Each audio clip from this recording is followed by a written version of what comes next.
Happy Sunday, everyone. I'm Taylor. It might have been another weekend of record-breaking heat, but hey, at least you're inside hanging out with me now, right? Coming up this week, bromance is truly being stirred up. The government does not recognize platonic love between two bros.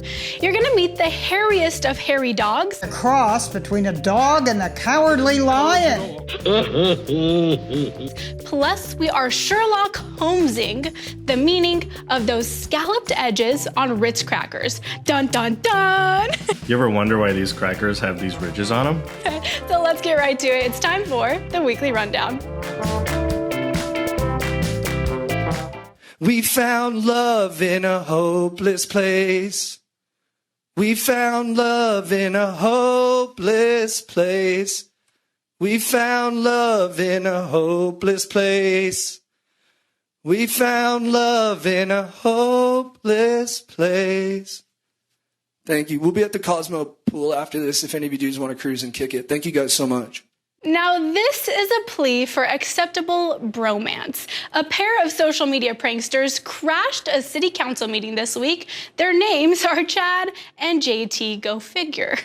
They stepped up to the microphone wearing tank tops and swim trunks. Chad started by saying they had been at the Cosmopolitan pool, where they had a revelation in Las Vegas, as you can probably imagine. He talked about his love for JT and said the government does not formally recognize the love between two bros, but it should. Chad asked the council to recognize their bromance as legal bonding. But COVID also brought two other people together. Us. And the desire to make it legal crossed our minds, but a major snafu is that the government does not recognize platonic love between two bros. But JT is my soulmate. We are a couple. And we want all the benefits that go to other couples so we don't have to get screwed again by Uncle Sam and have to cancel yet another trip to Bali. Then it was JT's turn. He said any great platonic friendship deserves the same recognition and benefits any married couple would get. Chad and JT have been crashing city council meetings across the country for years. They have a YouTube channel that has more than 170,000 subscribers. Can they send some my way? We found love in a hopeless place. Thank you. If that made you SMH, well, the head shaking isn't stopping there. Critics are calling this next thing crappy, and fans are too. It's a GIF the CDC made warning people not to go to the bathroom in a pool. Jeannie Most has more on the now viral PSA. It's something even a whistle-twirling lifeguard can't guard against, and no amount of sunblock will block it. But instead of an old-fashioned PSA featuring a PhD earnestly warning, stay out of the water if you're ill with diarrhea. The CDC took the plunge and came up with this. It's the gift that keeps on giving, code brown on the slide. One person with diarrhea can contaminate the entire pool. One GIF contaminated the entire internet. Your taxpayer dollars were spent paying someone to make a graphic of a child pooping on a slide. Many just summed it up. Ew, no! But others declared it best ad ever. The HuffPost dubbed it pooptastic. Many echoed this comment. Whoever decided to do this as a social media campaign needs a raise for how many people have now seen this and will remember the slide. And if the slide slips your mind, there's toilet snorkeling. If you wouldn't do this, then why would you do this? Posted one joker, probably should wear N95s on our asses. With these gifts, the CDC meets Caddyshack when a floating object emptied the pool. Falling now! The science is bad enough, So superbugs like crypto can survive for days in chlorinated water. but consider this. When asked, have you ever peed in the pool as an adult? 40% of Americans surveyed said yes. So it's not just the little kid in South Park. What's that?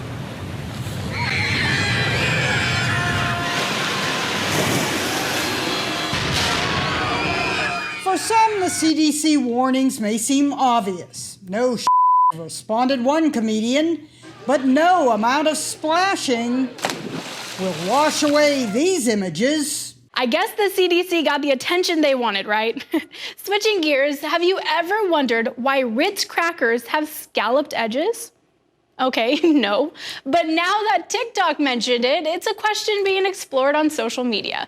A very busy Jeannie Mose has more.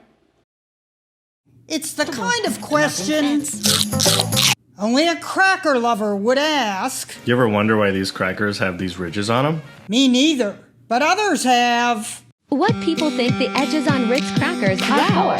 So pretty, aesthetic, beautiful scallops. Someone theorized I assumed it was like a coin, so they would not be counterfeited. But even a copycat cracker recipe used scalloped edges. Now, in a tiny TikTok video, Ritz Crackers reveals What they're actually for. Cut. to cut the cheese? Cut me a break. It better be some thin cheese. The revelation left some shaken. My childhood was a lie, noted someone else, or just grab the cheese with 2 hands and tear a slice, to which Ritz replied, that works too. Skeptics lashed out. That's not what they're for, you just made that up.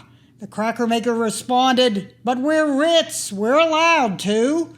They've been making crackers since 1934. I always keep another box handy. Dandy! A couple of cracker aficionados Check this out, this just blew my mind. posted the same food hack last year, one using Savoy crackers in Australia, With the jagged edges, you just got to roll them across your cheese. the other in the US. They are to cut your cheese. But it's quite possible the cracker maker is just cracking a joke by confirming the theory. The owner of New York's Sullivan Street Bakery describes the fancy and frilled edges as being completely ornamental. Good cracker. But maybe not all it's cracked up to be when it comes to cutting cheese. Cut. I'm sticking to the guy in the package. Why don't you just rip your cheese? It's cheese. But sticking to snack talk, if you love McDonald's fries, I mean really love them, here's a contest you do not want to miss. The Golden Arches is holding a contest where it will give away free fries for life to one lucky winner. It's to celebrate the restaurant's new loyalty program, which officially launched this week. Ooh, a Mickey D's royalty program. Okay. Mickey D's values the prize at just short of $20,000. If you spend $20,000 a year on fries, okay. So it's probably not enough to fill a full bathtub of fries every day, but I guess it works. If shooting for the stars isn't your style, the house Ronald built is giving free medium fries to any Rewards Club member who wants them on Tuesday, July 13th. So mark your calendars, French fry lovers. Meanwhile, a new Ben & Jerry's ice cream flavor could be coming. We're just not sure yet. 6 ice cream creators are going to create new flavors on a new 4-episode TV series set to hit Food Network next month. Ben & Jerry's Clash of the Cones is offering $20,000 to whoever comes up with the flavor that impresses the company's co-founders. They haven't said if the winning flavor will be produced for the public, but it seems like a bit of a no-brainer if you ask me. To keep things exciting, the creators must create flavors inspired by a celebrity who will also offer direction. Rapper Ludacris and actor Kevin Bacon are among the stars who will be participating. But I say let's make a flavor based on Channing Tatum, yeah? As you may have heard, lots of businesses are struggling to convince people to come back to work following the pandemic and closures and furloughs. One business owner is making sure its employees feel valued by honoring them with a trip to Viva Las Vegas. Elizabeth Pace takes us there. Sorry, we are closed this week. Our employees have worked so hard and diligently through all the crazy times we went through. They deserve a break. It's the restaurant's Facebook post from the airport that has everyone's attention on social media. The owner of Ramen House Louisville in the Highlands decided to give his employees a special thank you for keeping their customers fed during the COVID pandemic. From July 5th through July 11th, nearly a dozen employees will enjoy a week in Las Vegas, courtesy of their boss, Jonathan Ham. Workers who weren't able to go got bonuses. I just don't think it should always be all about the money. It should be about the relationships that we build. And I feel like for the most part, all my people love working for this restaurant, and they believe in it, and they all have that accountability where they kind of feel like it's part of them, and that's what I wanted to instill. And, this is just a thank you gesture. Yo, Gino, can we go to Vegas? In April, Ham took his employees on a kayaking trip. That's awesome. Speaking of good old Vegas, if you're cruising down the strip, you're bound to glance over and have a little gaze to the Bellagio fountains. Well, you've probably never realized just how much work goes into that water wonder. Now you will. There's over 1,200 pieces of equipment that makes the show run. And to get the fountain to do this, there are dedicated engineers and laborers, about 30 of them, who maintain the fountain in the 21 million-gallon Bellagio lake. They go out, check, fix, or replace whatever component doesn't work. They get to the middle of the lake from what is called the Bat Cave. You ready, Keith? Twice a day, crews get on the barge and motor out to what makes up the fountain. The super shooters and then the mini shooters that we have. So the 192 super shooters, 798 mini shooters. Then there are 16 extreme shooters, along with 208 oarsmen, the jets that make the water dance and move in circles. There are also lights that have to be checked. You can raise the structure. These are all the lights. So in order to do maintenance, we're able to raise it for easier access on all the lights. Sometimes some of the equipment breaks down and needs to be fixed. Today, it was a mini shooter that malfunctioned. So what they did is they changed out one of the check valves on the mini shooter. To do that work, crew members put on wetsuits, grab goggles, an air tank and tools, then jump into the lake. If they can't fix it online, they'll pull that equipment and put in a standby. Yeah, it's a pretty simple process. Inside the lake, there's a stand, basically kind of how these stands are built. A few bolts holding it down. We have a winch that we just hook up to it, undo the bolts, and then winch it up with the barge, and then pull it in. That equipment is then taken to the Bat Cave where engineers do the repairs. Buying new shooters and super shooters is no longer an option. The company that built the $40 million fountain is no longer in business. So inside the Bat Cave, the engineers and laborers have to fix or fabricate parts. Today, instead of using metal, the engineers are going with something more durable, stainless steel. They last a little bit longer and they don't rust as much. Also part of the daily routine, cleaning the lake. We have a cleaning barge that pretty much vacuums the lake, goes back and forth. That barge collects everything from garbage to coins, and when we say coins, we mean lots of them. Anywhere between $30,000 and $50,000 worth every year. They'll put them in a bucket. When they have some downtime, they'll clean the coins up, and then we actually have them bagged and then donate all the money that's put in the lake. A lot goes on every day to make sure seeing the Bellagio fountain is a memory people won't soon forget.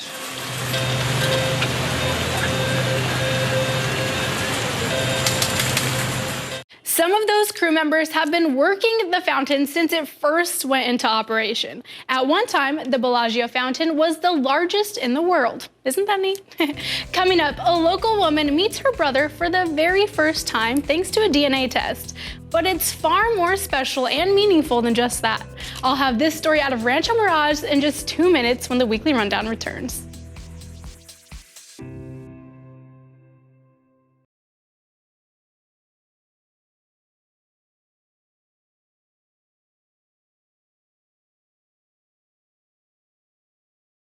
Welcome back to Weekly Rundown. So DNA ancestry tests have become extremely popular over the past few years. Everyone curious to take a dip into their past. But this next story is one that dives far deeper. This Rancho Mirage woman found her half-brother the day after their mother passed away, and I got a chance to tell their story. I'd always wanted a sibling, so it was exciting, but also I was not sure why she never told me. Rancho Mirage resident Olivia grew up an only child for about 30 years, but just before her mother fell ill and passed away, she was told she had a half-brother named Rob that her mother gave up for adoption in 1969. All we had was a name and a date and a place of birth. It was a closed adoption back then, so there was no records or anything really to find him. And by chance, she had gifted her mother a 23andMe DNA test just 1 month before receiving this news, but she never expected what would come next. The day after she passed away, the DNA results came back from 23andMe, and right at the top was her son. So my dad and I, we actually ended up reaching out to him via 23andMe, and he flew from Chicago and came to our mom's funeral. So I actually got to meet my half-brother at our mom's funeral. So I'd like to introduce you to the world. This is my half-brother. This is Rob. Hey there. Say hello. Following the funeral, Olivia and Rob have kept in touch and taken cross-country trips to get to know each other better. We hit it off right away. They've shared their extreme love for sweets, they're both part of the LGBTQ community, and they even went to the same college. I could have even passed him on the street out here when I lived here before, and we just never knew it. Kind of a crazy story and just very interesting to have this whole thing happen, but the silver lining, I guess, out of my mom passing away is I got to meet my half-brother. Thanks to a DNA test, she now has not only her brother, but a new friend and another piece of her mother's legacy. It's bittersweet to, have a part of my mom without having her here. Olivia told me Rob plans to come visit very soon, so I can't wait to meet both of them. Thanks for sharing your story with me, Olivia. Now coming up, do you like short-haired dogs or long-haired dogs? Well, either way, I'm reintroducing you to the dog with the longest hair of them all.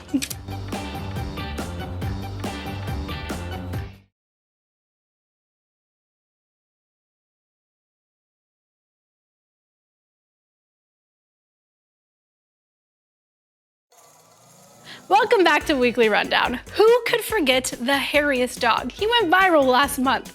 A neglected dog with hair and fur so matted he was practically unrecognizable. Well, first he got a shave, now he's got a new home. He arrived covered in so much hair you couldn't tell exactly what creature was underneath it. He looked like a cross between a dog and a cowardly lion. But this wasn't Oz, it was the Kansas City Pet Project, where they proceeded to shave 6.5 pounds of hair off him, revealing an 11-year-old Shih Tzu that had been neglected for who knows how long. The before and after pictures were stunning. The video went viral. Basically, my heart broke. I couldn't sleep that night. The next morning, Vicky Warden showed up trying to adopt him, and when Vicky and Carl finally got to meet him, Instantly started, kissing on us. Now he has his forever home, joining their 3 other rescues, Shih Tzus and a Shih Tzu mix, all girls. He has his little doggy harem. So they all get along really well. He also has a new name, Logan, as in the X-Men. That's Phoenix next to Logan. Even at his hairiest, Logan the dog didn't have claws like this. But Logan from X-Men did have dog tags, not to mention a limp.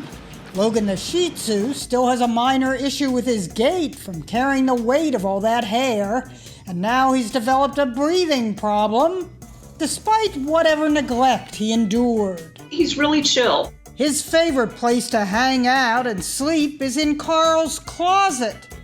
This dog that didn't have a haircut in months or even years will now go to the groomer every 6 weeks. Logan has a quirk that his owners find endearing.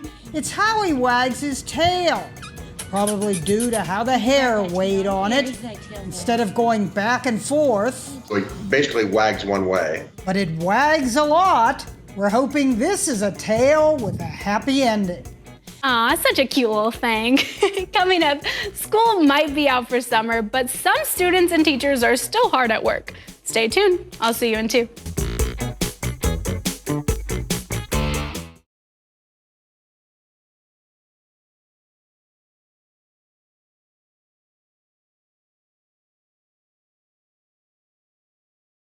Welcome back to Weekly Rundown. It may be summer, but that hasn't stopped some students from heading back to the classroom, excited for a chance to hone their musical skills, thanks to a dedicated teacher.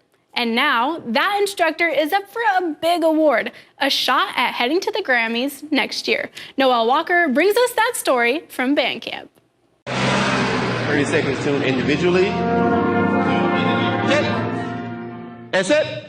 Here we go, one band, one sound. Ready, It's the first day of band camp at Cedar Hill High School. And breathe. It's like a breath of fresh air. Who else is back from our long COVID break? After a very long year. So trombones.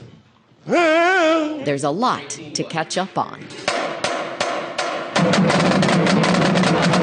In band and in life. And just to be mentioned, to be a Grammy quarterfinalist, it's like a huge deal to me. Cedar Hill Band and Fine Arts Director Derek Walker hasn't shared the big news yet. No, I did not know. At the very beginning, bum, bum, bum, bum. This teacher who directs music from Grammy award-winning artists is a quarterfinalist for Grammy's Music Educator of the Year. That's awesome. He just works so hard. He's very motivational. He tells us jokes when we need it. He scolds us when we need it. If he's harder on you, then he loves you, like, deeply. You know, we have over 200 kids in our band program. But all it takes is that one kid to say, Mr. Walker, you know what? You made a difference in my life. And that means more than all the awards in this band hall. Not the trophies. It's always the response of your kids. We always want to spark something in a kid. If Mr. Walker makes it to the Grammys in LA, his band will be cheering in Cedar Hill.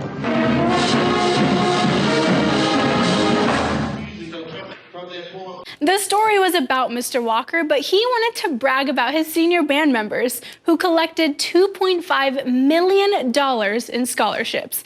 If he wins the award, Walker will be at the Grammys in January 2022. Good luck to him. We'll be right back.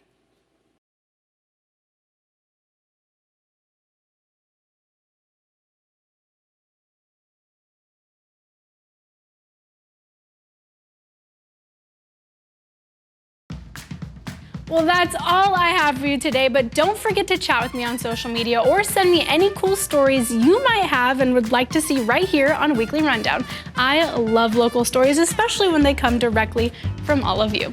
Also, the countdown to the Tokyo Olympics is getting smaller and smaller, and NBC Palm Springs is your home for it all. But until next week, stay cool and don't forget to smile. See ya.